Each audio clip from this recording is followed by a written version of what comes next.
Il y a toutes sortes de pratiques à Versailles.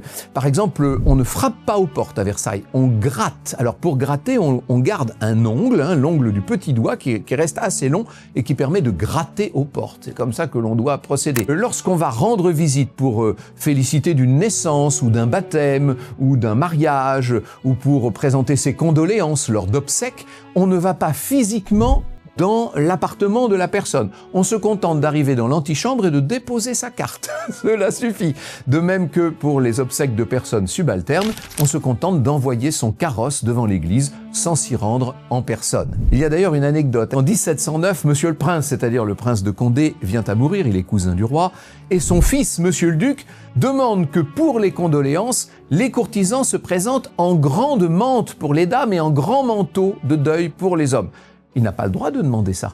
Il n'est pas directement membre de la famille royale. Il n'est ni le roi, ni la reine, ni le dauphin, ni la dauphine. Donc les courtisans n'ont pas apporté le grand manteau de deuil. Donc il refuse. Et on dit que pendant tout le vendredi après-midi, Monsieur le Duc a attendu, absolument impavide, dans son salon. Il a attendu qu'on vienne lui présenter des condoléances et personne n'est venu.